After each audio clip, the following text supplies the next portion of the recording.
Thanks, Scott. Irby Foster, I had emailed you and Councilor Newman a question, and you were kind enough to respond without asking the question. I kind of preface it a little bit. I'm a single parent who has teenage children who go to school. Two issues that really concern me. I can't send my kids to my neighborhood school. They're both failing schools. Kimball is a failing school, and so is the Brown. So I have to drive them to North Dallas. And so education is really a priority to me, and I've not heard that priority in the council campaign. Second, I want to hear your thoughts on that as well, although you maybe know. And secondly, my second issue is kind of a transportation issue. I've seen a lot of focus. 15 years we've given money, our money in the city of Dallas, to DART. And for 15 years they've been building this light rail system. Most of that system is going outside of the city of Dallas. I think it's time we got some of that money back. And one of the things I've thought about as I have a teenager getting ready to go to college is an extension of the red line from Westmoreland to Mountain View College, even single track. Really put our college district in District 3 as a part of that process, you know, that educational process. And I kind of want to know your thoughts on that idea. As you know, one last comment, the Blue Line extension to UNT is now they're saying they have money for it. So kind of your thoughts on those things. A couple issues in that question, education and transportation. And I'll take education first. Education is the #1 residential amenity. When people look for a place to live, they look at the schools. And they want to live in a place that has good schools, because you don't want to pay both taxes to the ISD or another school district and have to pay tuition.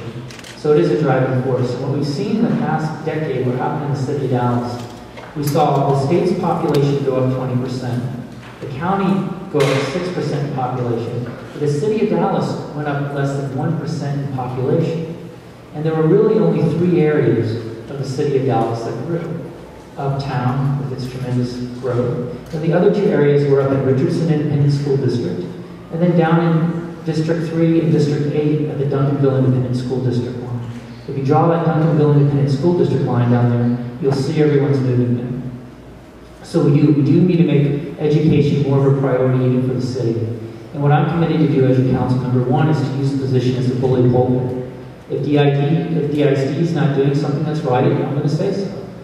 Also, I'm going to look for ways that we can improve to bring in mixed income neighborhoods into the southern sector. There's a strong correlation between mixed income neighborhoods and successful schools. And so what we need to be doing at both the state and federal level is saying, we don't want policies that put all the subsidized housing in the southern sector. We have to start changing those policies so that subsidized housing is spread throughout the city of Dallas, so that we bring in mixed incomes. That will help stabilize the neighborhoods, improve the schools. I've got a yield, but we had 2 parts. So the other part of it, the last part, how we can work to help our schools, is 1, we've done one thing very well with the ISD, and it was multi-purpose infrastructure projects.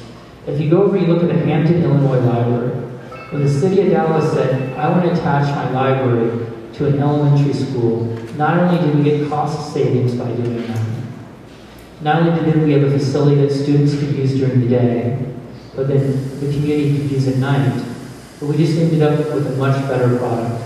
And so we had to look for these multi-use opportunities. Another big one was Arcadia Park, and now we even have a big one that's coming up. It's not in District 3, it's in District 1, but it would be the Adamson High School. If you properly position the parking lot for Adamson High School so that the people, the businesses on Jefferson could use it at the nights and weekends, and the school could use it during the day, you could really unlock a lot more potential in Jefferson. Start to diversify the number of businesses there and let Jefferson experience quite a bit of organic growth. Sorry, I didn't get to your transportation part. Do we restart the clock? All 3 things I mentioned are things that we have control over as council members. Absolutely, we can urge to make agreements with, which we've done in the past for multi-purpose infrastructure. We can certainly legislate to the state and federal level to change our housing policy. And you have the right to use a bully pulpit and say, DISD, I think you're doing this right, you deserve praise, and you're making a mistake here and doing that wrong. So certainly all 3 points are in our control. Yes, sir. Hi, Scott. My name is Dave. I had an email conversation. I posed the same question We hear a lot about cutting this program, raising taxes, yet there's not a lot of dialogue about new ideas bringing money to the city. How open are you to, say, using technology to help raise revenue for the city? I'm not going to get into the specifics, but say using smartphone apps, the internet to improve city services, and just helping revenue that way. I'm very open to it. If you look at cities, Boston, Portland, San Francisco, Denver, what they're doing is going to more to an open form of government. That means whatever state the city's finances are in, they just release the raw data to the public. And there are people out there that would love nothing more than to mine the data and to follow how this city's spending money for free and report back to it. So it's a great resource to put in action. So I'm absolutely a believer in open government. I'm also a believer we need to use more applications on our smartphones for reporting code compliance and those kinds of issues, bus routes, with everything else. We're way behind the curve on that. So I'm completely open to those ideas. And when it comes to the budgeting, we have one tool that we haven't used yet. Many of you know every year we've gone through some tough budget years, but we're approaching the budget from an incremental approach. That means whatever level we're at now, across the board, every department would say something like cut 10 or cut 20%. So sometimes you don't get the cuts in the right place. What you do in the private sector, or in a lot of businesses, when you're short on money, is you go to zero-based budgeting. Where you say every department, this year you're going to start with zero, and you need to justify where the money is based on what values you're going to put in place about delivering services.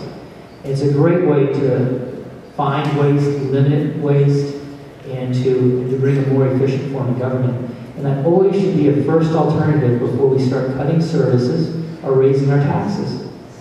Because we've all done our part as citizens now, and what we need to do is ask the city and city staff to do their part, go through the exercise of zero-based budgeting to find a more efficient programs and to move us forward. And that's what I'm certainly going to advocate for on the council. Thank you.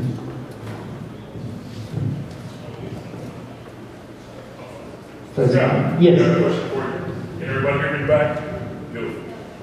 That lake out there, I've asked this question before, I've sent emails out before. The Navy is obligated to clean that lake until 2017. Haven't seen anybody out there. As a councilman in this district, are you going to hold them personally responsible and get somebody out there to do something with that lake? Not bring it Yes, I am going to hold someone responsible. I'm a strong believer in holding polluters responsible. The Navy is under an obligation to take care of the lake through 2017.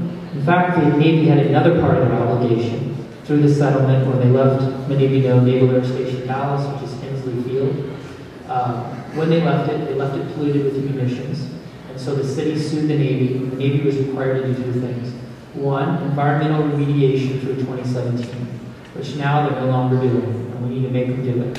The other part was they set up an economic development fund called the Hensley Field Economic Development Fund, and they put $20 million in it to jumpstart economic development over there in Hensley Field.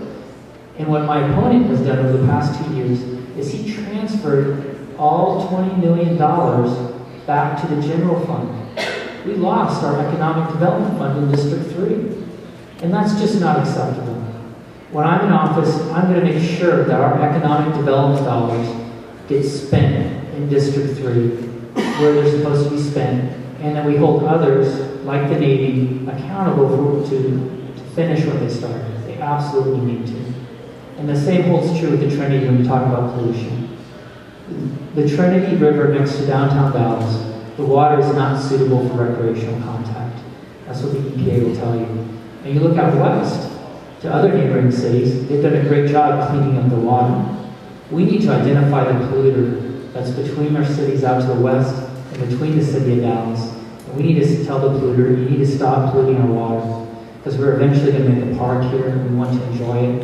And that's how we're going to move forward, by holding people accountable, not only ourselves, but other entities such as the Navy.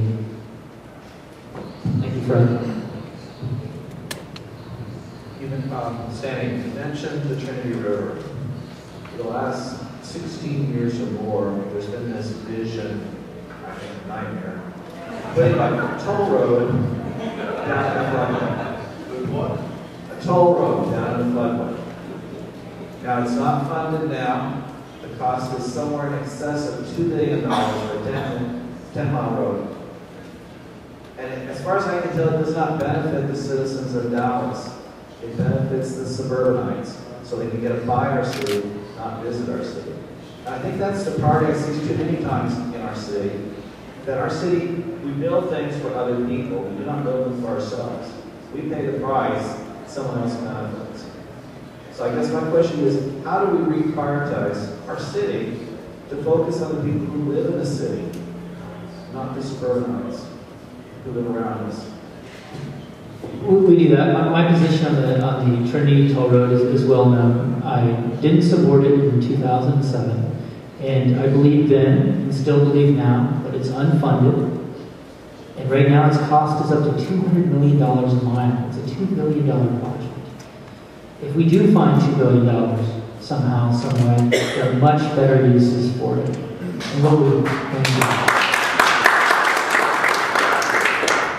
And what we need to do is we need to reprioritize ourselves. Because if you look at a spectrum, you have residents that live and work here, you have commuters that have less contact with the city, and then you have visitors over here.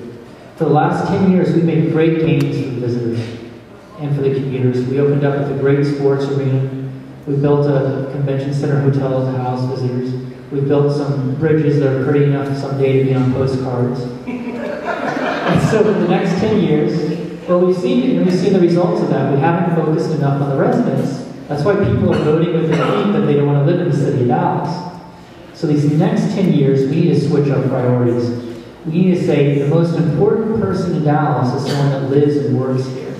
And the dollars we spend need to go to them to improve their quality of life. Because what we want to do over the next 10 years is we want to attract more people to live in the city of Dallas. Because as I said before, our population barely increased. If we ever get to a point where our population decreases, we'll have the same tax burden because we have an aging infrastructure. And that means we'll have more money, more of a burden, poor person. And we don't want that. We don't want to have a higher tax burden, a higher service burden. So we really need to move this city forward by investing in the residents, get back and focus on the basics, streets, parks, rec centers, libraries, the arts, the quality of life issues that make a city a great place to live. That's where our focus needs to be.